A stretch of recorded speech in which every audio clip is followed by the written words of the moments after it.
146 अनुच्छेद 76 और अनुच्छेद 143 में क्या बेसिक डिफरेंस है? 143 और 76।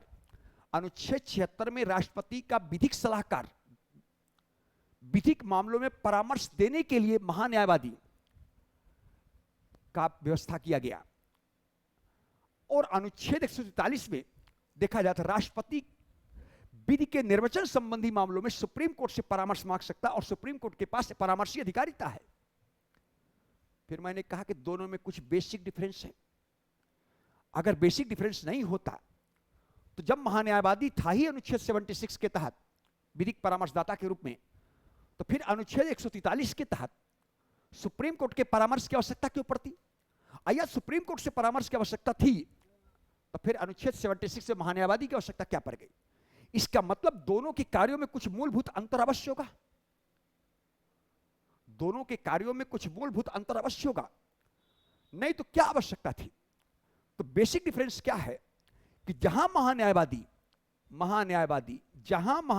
संविधान के प्रावधानों के अनुसार विधि निर्माण के लिए परामर्श देता है, संविधान के प्रावधानों के अनुसार विधि निर्माण के लिए परामर्श देता है महान्यायवादी, वहीं सुप्रीम कोर्ट विधि की संवैधानिक वैधता के विषय में परामर्श देता है।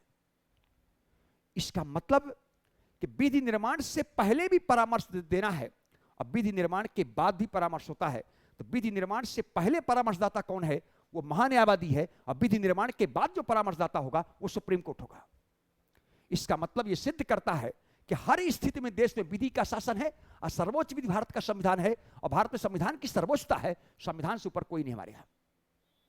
संविधान से ऊपर जाकर आप विधि नहीं बना सकते हैं। यह सिद्ध करता है कि भारत विधि का शासन है। इसलिए हमारे यहां महान्यायवादी एक परामर्शदाता है, और सुप्रीम कोर्ट से भी विधि का निर्वचन संबंधी कोई मामला होगा तो राष्ट्रपति सुप्रीम कोर्ट से परामर्श मांग सकता है। तो बेसिक डिफरेंस आप लोगों को ध्यान में रखना है। विधि निर्माण से पहले और विधि निर्माण के बाद दोनों अलग अलग व्यवस्था हमारे यहां दिखाई देता है। जल्दी बोलो, बिल्कुल समझ में आ रहा है?